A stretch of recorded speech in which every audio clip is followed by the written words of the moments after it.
மாண்பு பேரவைத் தலைவர்களே, ஒரு மூத்த உறுப்பினர் தன்னுடைய பேச்சில் நிறைய சர்ச்சைன்னு சொல்றாரு. நாங்க கேட்கறதை நீங்க கடிதம் எழுதியிருக்கிறீங்க, என்ன விவரம் எங்களுக்கு எப்படி தெரியும்? நீ சொன்னா தானே தெரியும். இப்பதான் நீங்க சொல்லி இருக்கிறீங்க, அதனால தெரிய வருதுன்னு நான் சொல்றேன். இதை நீ கிண்டல் அடிச்சு இப்பதானே வருது, இப்பதான் கடிதம் நாங்க அங்க இருந்த கடிதத்தை உங்களுக்கு கொண்டு அனுப்பணுமா? இல்ல அவங்க, அதாவது நீங்க சொன்னது அவங்க என்ன சொன்னா தெரிய வருகிறேன்னு தான் நீங்க சொல்ல முடியும். உங்களுக்கு கவனத்துக்கு நாங்க தரலங்கிறத அவை முன்னவர் தெளிவுபடுத்திட்டாங்க. எங்களை பேச விடுங்க பேரவைத் தலைவர்களே. பேரவைத் தலைவர்களே, தாங்கள் எழுதிய கடிதம் எங்களுக்கு எப்படி தெரியும்? நீங்கள் அதை வெளியிட்டு எங்களுக்கு தெரியும். அதான் தெரிய வருகிறது நான் சொல்றேன். தெரிய வரை சொல்ல மாட்டாலும் விளக்கம் நீங்க சொல்லி இருக்கிறீங்க. அதைத்தான் அவங்க பதிவு பண்ணாங்க. நீங்க இப்படித்தான் எழுத முடியும்னு சொன்னாங்க. அவை எதிர்கட்சி தலைவர்கள் அனுபவம் மிக்கவர், முதலமைச்சர் இருந்தவர், அமைச்சராக இருந்தவர். நீங்க முதலமைச்சராக இருக்கும்போது மத்திய சர்க்காருக்கு எத்தனையோ கடிதங்கள் எழுதினீங்க. அதுல ஒன்னாவது எங்களுக்கு கொடுத்துருக்கீங்களா? இன்னைக்கு சார் அரசு சார் ஒரு அரசு இன்னொரு அரசு சீஃப் மினிஸ்டர் பிரைம் மினிஸ்டர் எழுதுறார், அது உங்களுக்கு அனுப்பணுமா? என்ன சார் நியாயமா இருக்கு? நீங்க ஒண்ணு கேட்கற சார், இது ஆதரிக்கிறீங்களா எதிர்க்கிறீங்களா சொல்லி விடுங்க சார், சொல்லலாம். மாண்புமிகு முதலமைச்சர் அவர்கள்.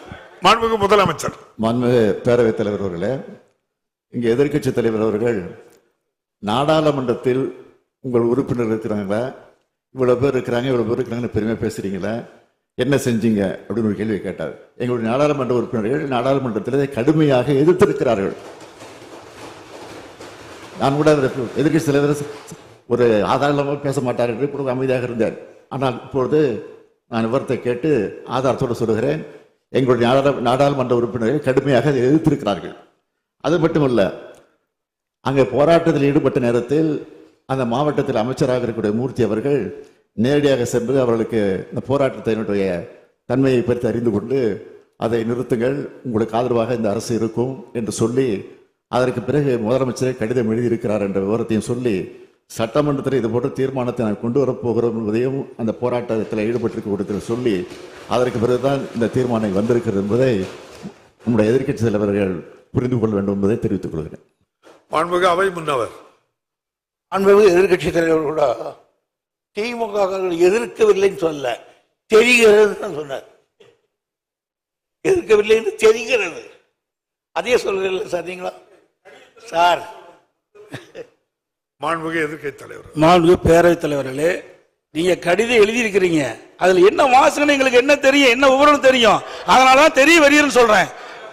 ஆகவே ஒரு பொருள் தெரிஞ்சதானே சொல்ல முடியும். நீங்க கடிதம் மத்திய அரசுக்கு எழுதியிருக்கிறீங்க, என்ன விவரம் எழுதிருக்குன்னு எங்களுக்கு எப்படி தெரியும்? அதே மத்திய அரசு உங்களுக்கு பதில் கடிதம் கொடுத்திருக்காங்க, அதுல என்ன விவரம் இருக்கு? இப்ப பிரச்சனை வரங்காட்டி நீங்க பேசுறீங்க, அந்த பிரச்சனை எங்களுக்கு ஆழம் தெரிஞ்சிருக்க வேணும்ல எதிர்கட்சிக்கு, அதை நீ வெளிப்படுத்தலையே. நிறைய கடிதங்கிறது இது முக்கியமான பிரச்சனை, மக்களுடைய பிரச்சனை, மக்கள் வாழ்வாதார பிரச்சனை, மக்கள் பாதிக்கப்படுகின்ற பிரச்சனை. அப்படி பிரச்சனை வருகின்ற பொழுது நீங்க தனி தீர்மானம் கொண்டு வருகின்ற பொழுது அந்த விவரம் எதிர்கட்சிக்கு தெரிய வேணும்ல, மக்களுக்கு தெரிவிக்கப்பட வேணும்ல. நீங்க தனி தீர்மானம் கொண்டு நிறைவேற்றணும், ஆமா போட்டு நாங்க போகணும், எதையுமே சொல்லக்கூடாது, எதையும் விளக்க கேட்க கூடாது. என்னங்க நியாயம்? அவை முன்னவர் உட்காருங்க. இல்ல கோபப்படாதீங்க சார். நான் எழுதிய கடிதத்தில் என்னென்ன தெரிவித்தேன் என்று அதை சொன்னேன். மாண்புமிகு முதலமைச்சர் எழுதிய கடிதத்தில் இந்த தனித்தன்மை அந்த இன்சான் கொடுக்க கூடாது என்று அந்த அமைச்சருக்கு அறிவுறுத்துங்கள் என்று அவர் கடிதம் எழுதினார் பிரதமருக்கு. அந்த கடிதத்துக்கு 2 சரத்தையும் கூட்ட சொல்லிட்டேன். நீ இதுக்கு மேல என்ன வேணும்? அது காப்பி வேணுமா? மாண்புமிகு எதிர்க்கட்சி தலைவர். மாண்புமிகு பேரவைத் தலைவர்களே, இது ஒரு முக்கியமான பிரச்சனை, அங்க இருக்கிற மக்களுடைய வாழ்வாதார பிரச்சனை. அதை தான் நான் முன்னிருந்து நான் பேசிக்கிட்டு இருக்கிறேன். அதாவது பிப்ரவரி மாசமே ஒப்பந்த புள்ளி கோரப்பட்டு விட்டது. 10 மாசம் என்ன பண்ணீங்க? அரசாங்கம் தான் நடத்திக்கிட்டு இருக்கிறீங்க. அப்படி அரசாங்கம் நடத்திக்கிட்ட பொழுது மக்களுடைய பிரச்சனை வருகின்ற பொழுது அதை தட்டி மத்திய அரசு கேட்க வேணும்ல.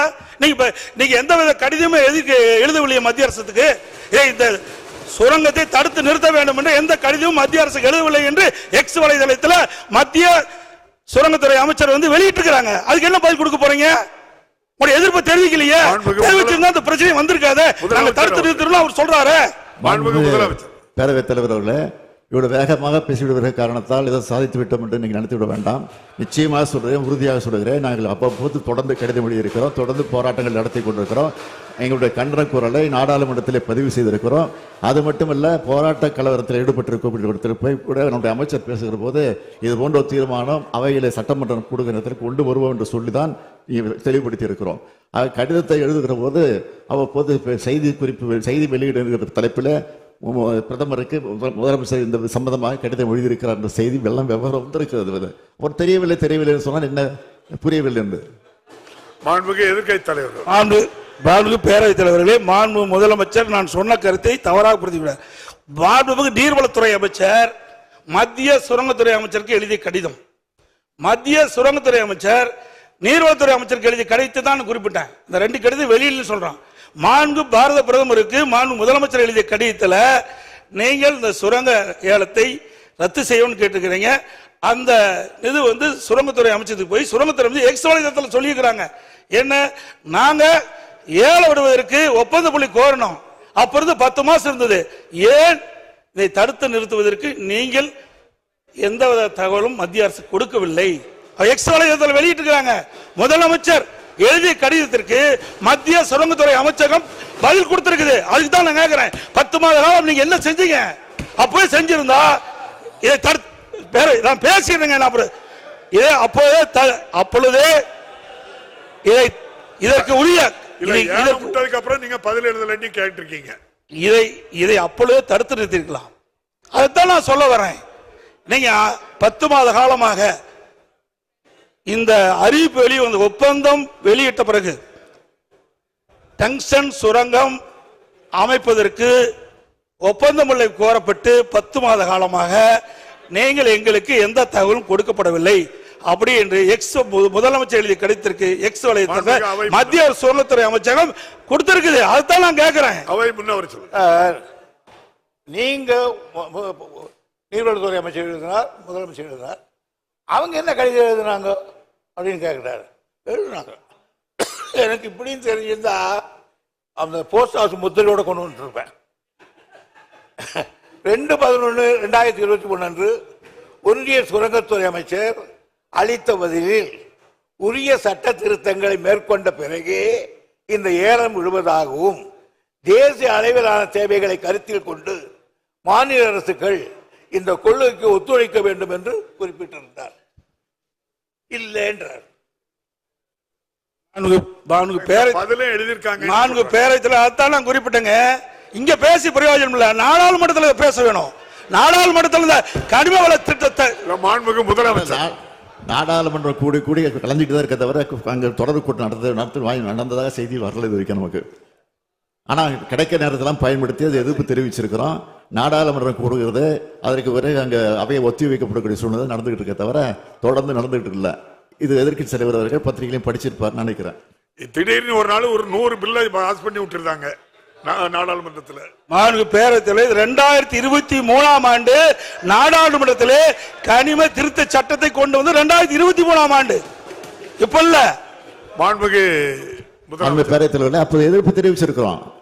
எதிர்ப்பு தெரிவிக்கல தவறான தகவலை இங்க பதிவு பண்ணிக்கிட்டீங்க. அதை நான் அதுக்கு தெளிவுபடுத்திட்டேன். எதிர்ப்பு தெரிவிச்சிருக்கோம். திமுக சார்பில் அங்கே எதிர்ப்பு தெரிவிச்சிருக்கிறோம். சரி. மாண்புமிகு பேரவைத் தலைவர்களே, மாநிலத்தினுடைய உரிமை பறிபோகின்ற பொழுது அதற்கு ஏற்றவாறு நாடாளுமன்றத்திலே நம்ம நாடாளுமன்றம் அழுத்தம் கொடுத்திருக்கணும்.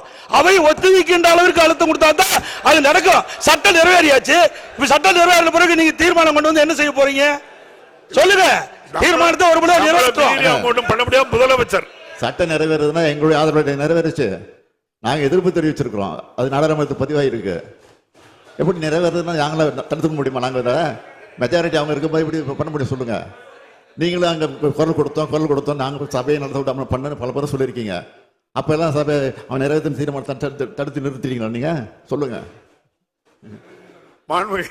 முன்னவர் 2003 சட்டம் நிறைவேற்றாங்க. அது வழி நீ உடனே சொல்லியிருக்க வேண்டாமா? அட்வான்ஸ் இமிடியட்லி 3/10/2003 அன்று நான் அந்த மத்திய அரசு கடிதம் எழுதியிருக்கிறேன். ஆக நிறைவேற்றினாங்க, தெரிஞ்சது, கடிதம் எழுதணும். மாண்புமிகு எதிர்க்கட்சி தலைவர் அவர்கள். மாண்புமிகு பேரவைத் தலைவர் அதை எதிர்க்கு நான் தான் ஆரம்பத்திலே சொன்னேன். பிப்ரவரி 2024 பிப்ரவரி மாதம் டங்ஸ்டன் சுரங்கம் அமைப்பதற்கு ஒப்பந்தம் கோரப்பட்டு 10 மாத காலமாக என்ன செஞ்சீங்க? எதுவுமே செய்யலையே. இப்ப எடுக்கிற நடவடிக்கை அப்பவே எடுத்திருந்தா இதை தடுத்து நிறுத்தி இருக்கலாம் நான் சொல்றேன்.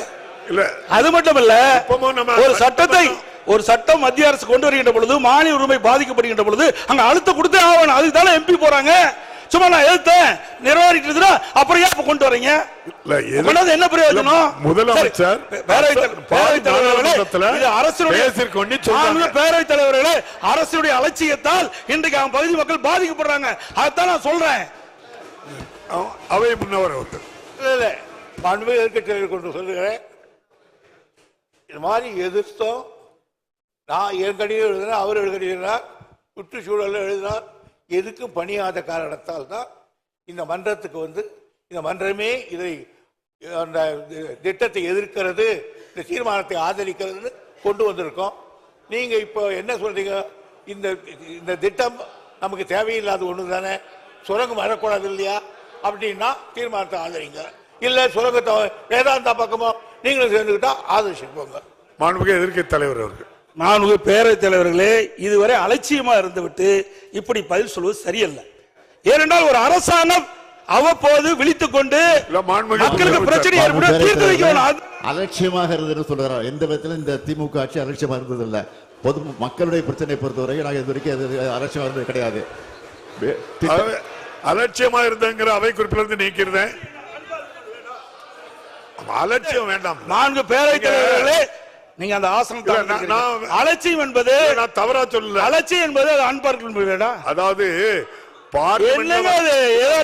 எதுக்கு பேசுறீங்க?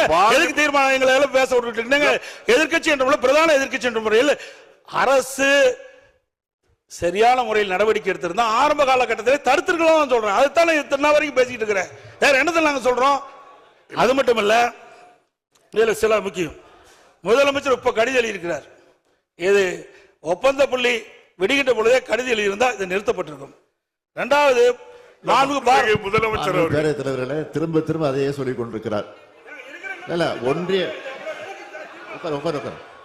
ஒன்றிய அரசு இது விஷயத்துல ஏலம் விட்டு விட்டுவதாக சொல்லிக் கொண்டிருக்கிறார். இந்த அரசை பொறுத்தவரையில் நிச்சயமாக சொல்கிறேன், ஏலம் விட்டாலும் சரி, நிச்சயமாக உறுதியாக இந்த அரசு அதற்குரிய அனுமதியை தருவதற்கான வாய்ப்பே கிடையாது. அதில் திட்டவட்டமாக இருக்கிறோம். இதுதான் முடிவு. மாண்புமிகு எதிர்க்கட்சி தலைவர் அவர்கள். நான் என்னங்க அடுத்து பேசக்கூடாதா? பேசுங்க. நீங்க மக்களுடைய பிரச்சனைங்க சட்டமன்றத்தில் பேசி தயவுசெய்து அமைதியா இருங்க, உட்கார்ந்துட்டு பேசண்டா. நீங்க மாண்புமிகு பேரவைத் தலைவர்களே, நான் அவையுடைய கவனத்திற்கு கொண்டு வருவது, இதையெல்லாம் முன்கூட்டியே நடவடிக்கை மேற்கொண்டிருந்தால் இவ்வளவு பிரச்சனை வந்திருக்காது. மக்கள் போராடி இருக்க மாட்டாங்க. அதைத்தான் அரசுடைய கவனத்துக்கு கொண்டு வர்றேன். அது மட்டும் இல்ல, மாண்புமிகு அவை முன்னவர், மாண்புமிகு எதிர்க்கட்சி தலைவருக்கு உறக்கமா பேசுறாரு, நானும் பேசிடுவேன். ஏற்கனவே இந்த திட்டத்தை எல்லாம் நாங்கள் முயற்சி எடுத்து மத்திய சர்க்காருக்கு தெரிவித்து அவர்கள் ஆன காரணத்தால் தான் இந்த தீர்மானத்தை கொண்டு வந்திருக்கிறோம். ஒண்ணு ஜாதிக்கு படியல இப்படிதான் பேசி ஆகணும். வேற எப்படி பேச முடியும்? என்ன பேச முடியும்? உங்களுக்கு சரக்கு இருந்தாலும் பேச முடியும். நீங்க முதலமைச்சர் ஒன்றுக்கும் வார்த்தையெல்லாம் பயன்படுத்தாண்டா. அது நீங்க இப்படி பேசுற என்ன அர்த்தம்? நீங்க சரியான முறையில் என்ன சட்டமன்றம் தானே, ஒரு மூத்த உறுப்பினர் மற்றவருக்கு வழிகாட்டியா இருக்கணும். அதை விட்டுட்டு என்ன இதுக்கெல்லாம் பயப்பட மாட்டாங்க. மக்களுடைய பிரச்சனை உயிரை கொடுத்தாலும் காப்பாற்றுவாங்க. நீங்களும் அதே வார்த்தை நடக்காது. நீங்க மாண்புமிகு மூர்த்தி, மாண்புமிகு அமைச்சர் மூர்த்தி அவர்கள். மாண்புமிகு பேரவைத் தலைவர் அவர்களே, இல்ல இல்ல ஒண்ணுமே போகலைன்னா கிராம சபை கூட்டம் அமைச்சர் அதுல போராட்டத்தில் கலந்துகிட்டு ஒரு கருத்து சொல்றாரு. மாண்புமிகு பேரவைத் தலைவர் அவர்களே, நிதானமா கருத்தை சொல்லுங்க. அரட்டாப்பட்டியில கிராம சபை கூட்டம் கூட்டும் போது நேரடியாக நானே சென்று இந்த ஒன்றிய அரசு ஏலம் விடுவதாக இருந்தாலும் ஒருபோதும் தமிழக அரசு அனுமதிக்காது. இதை ஒருபோதும் அனுமதிக்காதுன்னா அந்த சட்டமன்ற உறுப்பினர் என் கூட வந்திருந்தாரு, 2 ஒன்றிய சேர்மன் வந்திருந்தாரு. அந்த தீர்மான கிராம சபை கூட்டத்தில் அந்த தீர்மானம் நிறைவேற்றும் போது நானும் இருந்தோம்.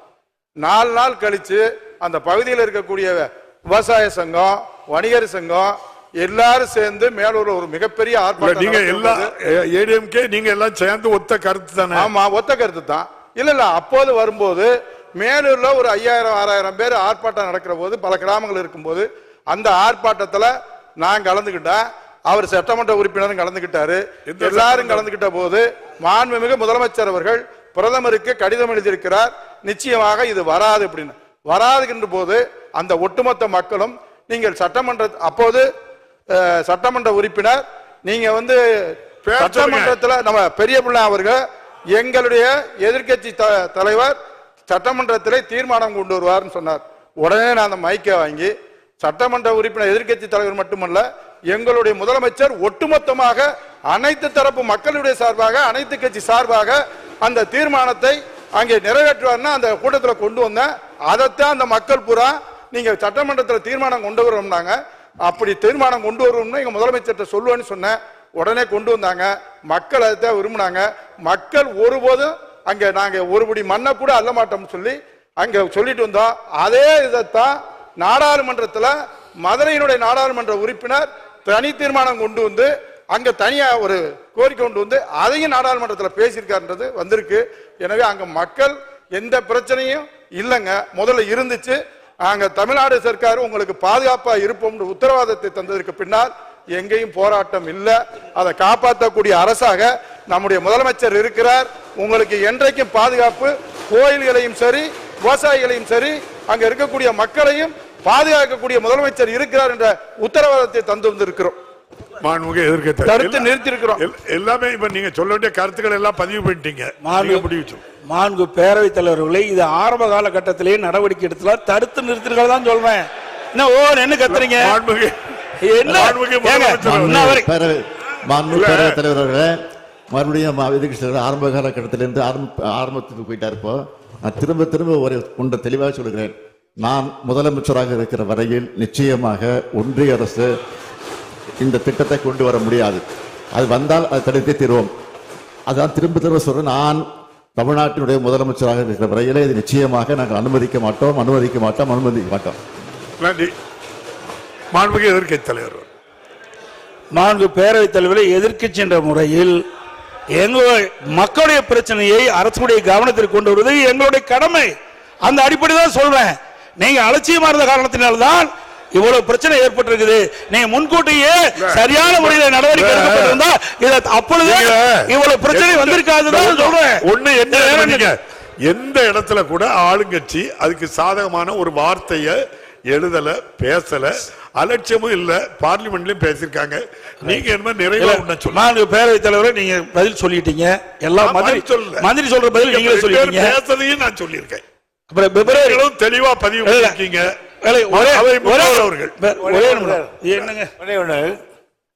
மாண்புமிகு முதலமைச்சர் இந்த மாபெரும் சபையில் 3 தரம் நான் முதலமைச்சராக இருக்கிற வரையில் மத்திய சர்க்காரே அதை கொண்டு வருகிறது என்று சொன்னாலும் சரி, அதை நான் இங்கு நடத்தப்பட மாட்டேன் என்று பிரகடனப்படுத்தி இருக்கிறார். இந்த பிரகடனத்துக்கு பிறகு கூட நீங்கள் சந்தேகிக்கிறீர்கள் என்று சொன்னால் இதை விட நீங்கள் வேதாந்தாக்காவுக்கு நேரடியாக பேசிவிடலாம். மாண்புமிகு எதிர்க்கட்சி தலைவர், பேரவைத் தலைவர் அந்த நிறுவனத்திற்கு ஆதாரமாக கூட எங்களுக்கு அச்சம் ஏற்படுது. தலைவர் அவர்கள் அரைத்த மாவே திரும்ப திரும்ப அரைத்துக் கொண்டிருக்கின்றார். புதிய மாவு இருந்தால் போட்டு அரைக்கட்டும். இல்ல, அத தேவையில்லை. அந்த வார்த்தைகள் எனக்கு அவரை பற்றி தெரியும். நல்ல அனுபவம் உள்ளவர். அது ஒன்று சொல்லுகிறார். ஆனால் நான் ஒரே ஒரு கேள்வி கேட்கிறேன். நீங்களும் ஒரு எதிர்க்கட்சி தலைவராக முதலமைச்சராக இருந்திருக்கீங்க. இப்ப பிரச்சனைகள் எல்லாம் மூடிக்கொண்டு நமக்கு வேண்டியது என்ன? அந்த திட்டத்தை இங்கு அனுமதிக்க கூடாது என்பதுதான் நம்ம திட்டம்.